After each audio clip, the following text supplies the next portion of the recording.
We are in my storage garage, and this is my Tahoe that I bought for the engine. As you can see, it's been wrecked pretty badly down here. The whole side's caved in. Maybe I can get around on the side of the, but so I had my friend over at now it runs fantastic, at least it did when I parked it here 2 years ago. I had my friend over at 4i Performance tune the ECM, which I pulled out of it, and it's time to get this thing running again, because I want to get the engine and transmission out of this thing, take the front clip off of it for my 90 Chevy truck, and the engine for my 90 Chevy truck, and junk the rest of it. So let's get the rest of the door open. So hang on a second.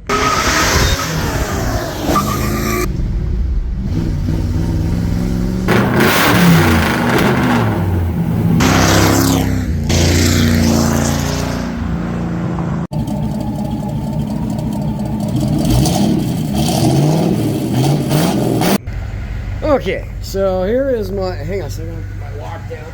Here is my 1999 Tahoe, and that's a Vortec 350 engine, which should make that thing run a lot better. And I'm gonna put the ECM in it tonight and see if I can get it running again. I know the battery is deader than Julius Caesar, and so I'm gonna pull the truck up. I got my drag wheat trailer out of the way, and I'm gonna pull my truck up, put it on the jumper cables for a while, and see if I can get it to charge for a bit. So bear with me a minute. I'm gonna open this other door over here so I don't die on the subject.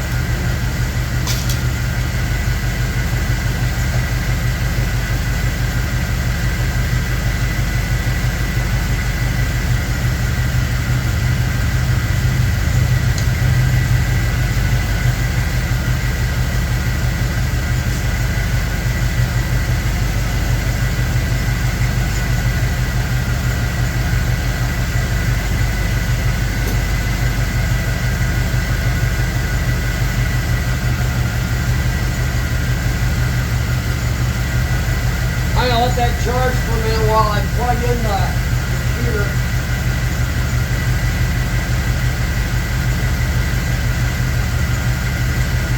Here's the factory computer that Joe Grier did for me. It's the original one to the truck, and we're gonna see if it works.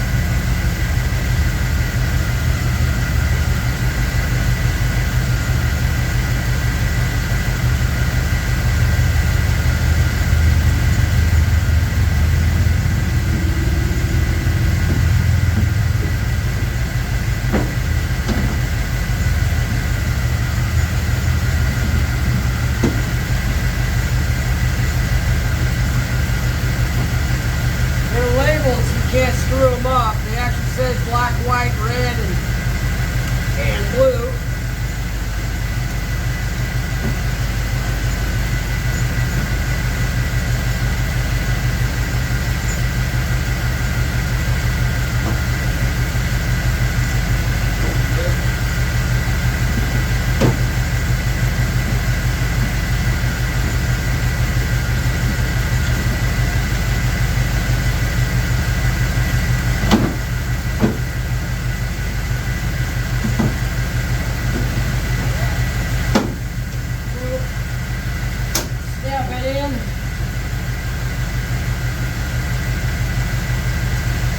I gotta be careful when this thing gets enough juice back in the battery, it automatically locks the doors. I better not have the keys in it or I'm in trouble.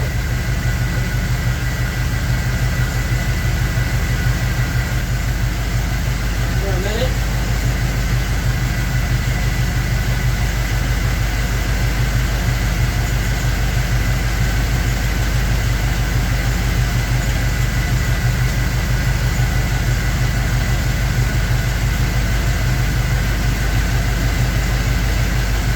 Battery went dead. It was a brand new battery when I bought years ago. But when it did, they had like some sort of alarm system wired into the underneath the dash with a tiny little toggle switch that I found after it killed the battery. So I think the battery discharged too many times to hold a charge for very long.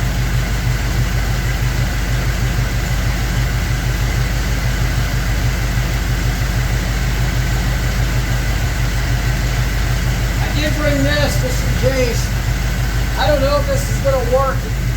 Usually there's got to be some sort of charge in the battery for this to even work. This is a little halo, and I've started this thing with this before.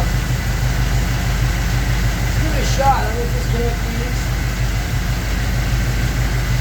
Unlike a regular jump box, this thing does not like having jumper cables attached to it as well.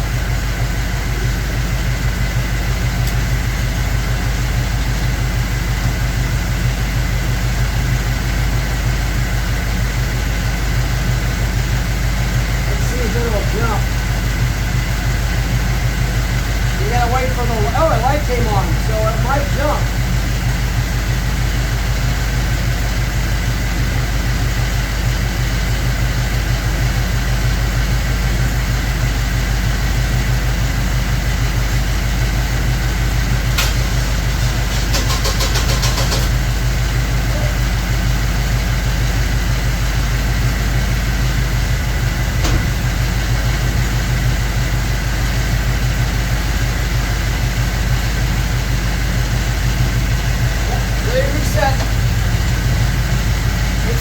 That box will reset itself. I'm shut my truck off.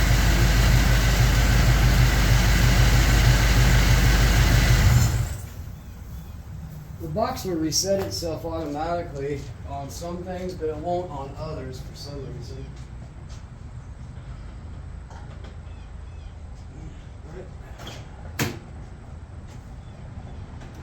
Here we go.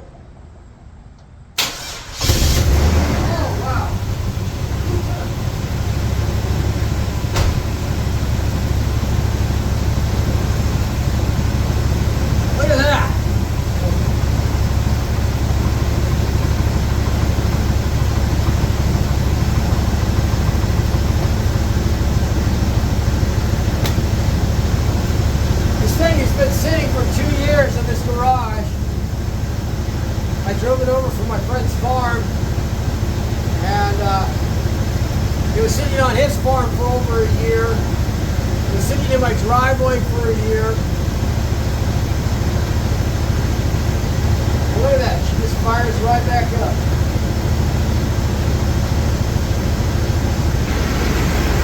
She purrs. Take a look inside. See, this side's really nice. A little bit of rust in the rockers. I ripped the bumper off already. It's on my white truck.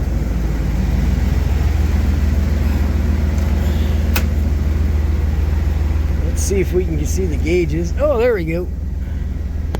Yep. Look at that oil pressure.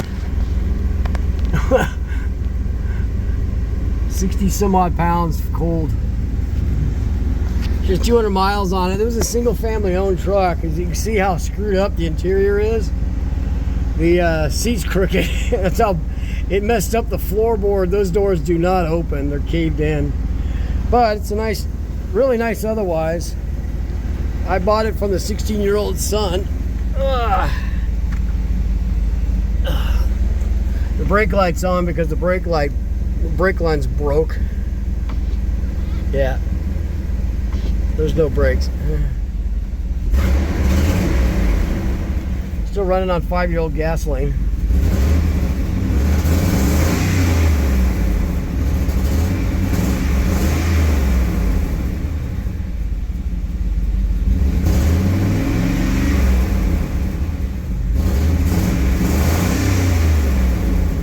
Dang.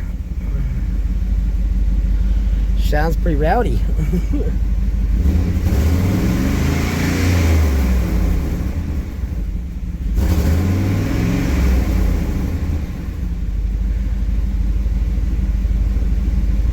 I put gas in it 4 years ago when I bought it, so it's 4-year-old gasoline that's in this crappy thing. So, but she seems to be running pretty good.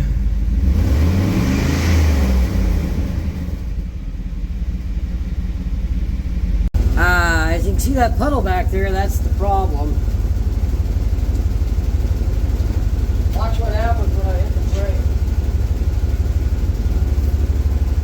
Yeah, ain't got no brake.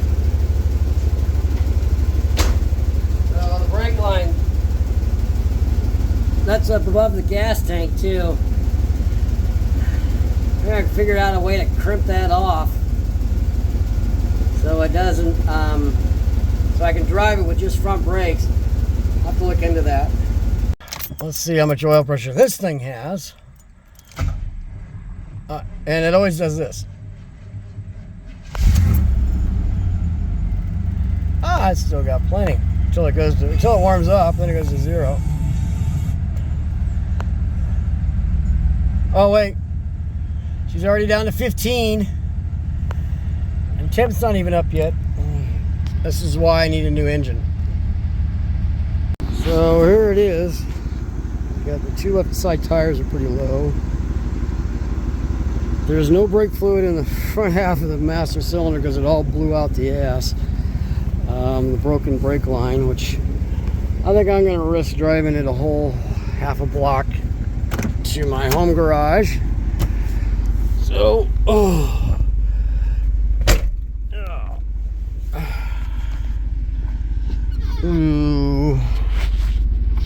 yeah, that's not great. Well, we're only going literally 200 yards maybe, and that still stops.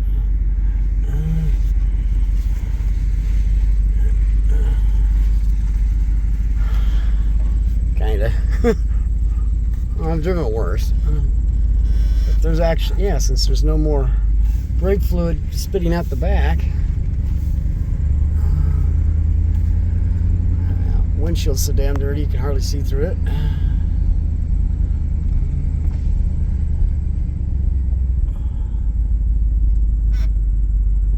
Oh, yeah, that ain't good.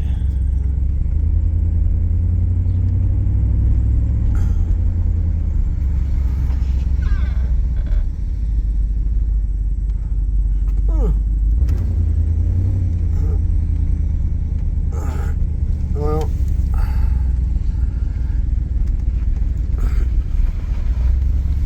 oh yeah, I gotta open the garage door. Ooh, it shifts hard first to second now.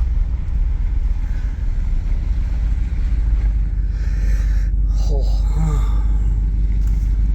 Well, I'm gonna stop right about here and get the resident that's in the garage out of the garage. Alright, after a day of working on it, this is where I'm at. Pulling the harnesses off, pulling the radiator, AC condenser, fighting with a little bit with the fan, trying to get it off, but I'm not sure what I'm going to do just yet. And then I'm just like unplugging everything. I was underneath the car unplugging stuff as well. And then I need to still pull the ECM off and the ECM bracket off the inner fender over there, and the fuse box that's next to it, and save all that. And as you can see with all the blue tape, I'm marking things as I'm going along. Over here was something I wasn't sure what it was. Maybe somebody who knows more about these can help me out. There was a fuse bundle of wires that went into here with some sort of wild plug that was like glued together, and I'm not sure where it went. It's over here somewhere. Oh, here it is. Oh, that's not it. Anyhow, I ended up pulling it out of the firewall and then cutting behind it. You can see down there, but it just kind of moving along as I go. Get the heater hoses off. I did not realize that these trucks had an oil cooler with oil cooler lines built into the radiators, like a transmission cooler built into the radiator. So I may save the radiator. It looks really good, so I might reuse that when I transfer this engine to the other car. Still not sure what I'm going to do about the accessory drive. I'm not sure if I can hook it up to my 1990 without a lot of modifications. So, oh yeah, the cruise control is the same. The only difference between the cruise control and on my 1990 and this one is the cable length is much longer on this. So I might transfer the whole cruise control over to this car, to the other truck. Hopefully they plug in the same. For some reason this one was unplugged. I'm not sure why. And what else? Oh yeah, the throttle cable is much longer on this truck because it wraps all the way around like this. So I'm gonna have to save that and reuse it. I've been plugging away at this a little bit at a time, about an hour or 2 hours after work the last few nights, this last week, and the engine's almost ready to come out. The only thing I got left are the motor mount bolts, and then I forgot I got to disconnect the fuel lines, which are behind the engine. Everything else is like just gravity holding it in. I got to figure out how to hold up my transmission while I pull the motor out, and then I'm going to pull the transmission out separately and hopefully not make a mess. I'm probably going to pull the dipstick right out because it's already come out once for the transmission, and just let the transmission drain out through the dipstick hole into a drain pan. I knocked it out once trying to get the wiring harness out. I literally pulled this out with the wire harness and sort of glug it all over the floor. So I have a new bag of floor dry, and it's been working pretty damn good. So as you can see, I've been making a big giant mess. I took the oil cooler hoses off. They're like what do they do with them? The accessory drive is all here. Couldn't figure out how to get the fan off. I tried using my tool to get the fan off for like LS fans, and I ended up just breaking it. So I'm not sure what I'm going to do just yet. I might just reuse it as is and just put the water pump back on with the fan attached. Though a bolt for the fan is gone missing. It's somewhere hidden in here. It hasn't hit the floor yet, so. And I'm missing my 10 millimeter socket. So, well, anyhow, I'm gonna go I'm gonna go up to the home store and get me some storage tubs that'll store this a little bit better than these old boxes I had lying around here, and then I can get rid of these boxes. So, and then, yeah, I did have to vacuum out some mouse poop, because I had to get underneath the dashboard to get the throttle cable out. I have to use the, oops, I didn't got it all the way out. Let's just see. There. Okay, now it's out. Okay, so put down there.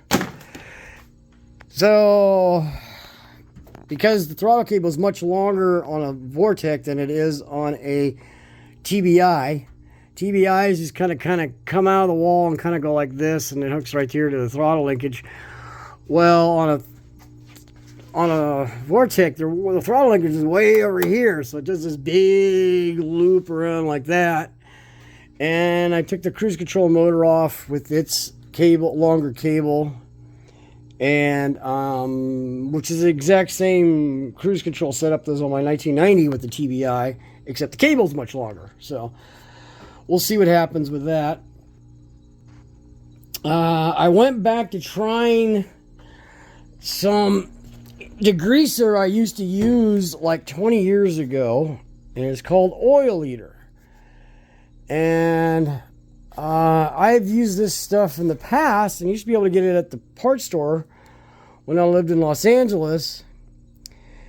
And it's actually worked better than anything else I've ever used before, but I hadn't used it in 20 years, so God knows what, if it still works the same. And I'm going to give it a shot. We'll see what happens. It used to work spectacularly. You used to spray it on grease and just watch the grease just melt off the engine. And I'm going to give that a shot and use it for cleaning up the floor because of the mess I'm making here. I'm going to keep a few other things on this truck. See that cowl grill, the plastic cowl grill? You know how those are always broken. This one is not, amazingly. I am keeping the hood and the front fenders. Why? Because they're not dented or rusted like the ones on my 1990. These are really nice shape. And so is the driver's door, but I don't know if a driver's door for a 99 will work with a 1990. So I know all the controls are different. The door panel is completely different, but I don't know if the actual door shell is different. The mirror is completely different too, because this has got power mirrors and mine does not. As you can see, the interior in this car is not that bad. It's got a little cigarette burn right there.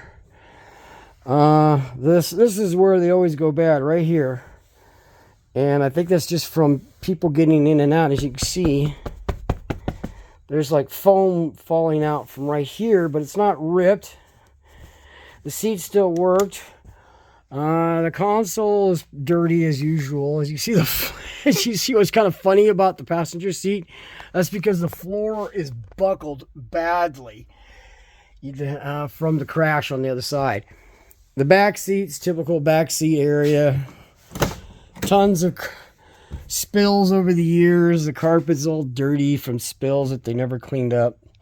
And look, there's a pencil down here. Now that pencil used to be in one piece. Now it's in, looks like it's been chewed on by the mice. You can see there's some mice poo still left back here because I didn't vacuum back here.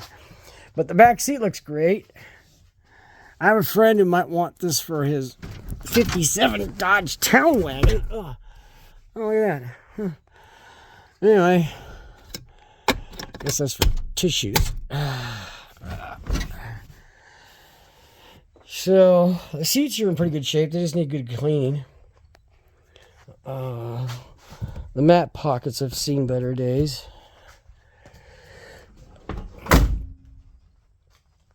The driver's door right here kind of hits, well, the back door hits it when you open it up. Hits the driver's door. Watch that. See that? So I'll have to fix that, but the door is straight. There's no, I don't think there's any hail damage on the hood. I'll have to clean it to be sure. But all much better than the 1990 that I have, which I will have to repaint this stuff white. But when it's in this good a shape, you just like 600 grit it and reshoot it. That's all you do. Put it back, put it on. And so I'm gonna have a friend come over and help me get the hood off, put that in storage, and then I'm gonna take the fenders, and I'll probably take the radiator support off too, just in case if I don't have to fight with it. That way I can pull the engine straight out the way. So I'm going to continue on, and I'm glad you're watching. Well, this is where I'm at. I got the transmission out. It's on the floor. Made a giant freaking mess. I pulled the front seats out for my friend who wants them for a project that he's working on. And I'm going to give him the console as well in case he wants that. Here's the transmission. It's fairly new. Transfer case is junk. I know that because I've used it and I try to put it in four-wheel drive and it doesn't work. So I'm probably just going to pull the transfer case back off of this thing and scrap it. You can see it's got a new converter in it. And transmission cooler lines and all that came out in one piece. I didn't really look to see. These are some sort of quick connects, which are pretty gummed up and stuff. So I'm probably not going to try to... I'm probably not going to try to remove those if I don't have to. And then if I put this in the truck, then I'll probably I'll put, if I'm going to put that in the truck, then I'm going to probably put it in one unit, and then as all one unit with the engine, which is going to be a giant pain in the butt if that's connected to it. So, yeah, and then the engine on top of that. So, anyhow, that's where I'm at. Now I'm going to take the door off as well. As you can see, the door it's nice and straight. It's got this broken wind deflector thing on it. But other than that, it's nice and straight and not rusted. So, which is more than I could say for the driver's door on my white truck. So I'm going to get this off. And then I'm going to cut a little bit of the original exhaust off after the catalytic converter piece. I'll show you here. In case I have the local exhaust shop. Oh, I'm going to cut these pipes here up to the bracket, which you can't see here, which connects to the the cat setup and the Y pipes. So I'm going to cut these all the way back to here by the muffler, and then I can reuse this section if I have to, and then I can get a double in and out muffler from the exhaust shop, and then I'll just have them get me a muffler and tailpipes. The rest of this is in nice shape, so I do need to get the gasket. Let me show you that. Go around the other side so you can see the bracket that I'm talking about. There it is up there above the torsion bar, and it's kind of weird looking. It uses 3 studs, but they're all broke, so I'll just punch them out and use the bolts. I did get the driver's door open, my passenger door open. I ended up just cutting the pin and prying it, and it pried right open a little bit. Well, a little bit of prying, and then I got in there and kicked it open. You can see the pin is jammed in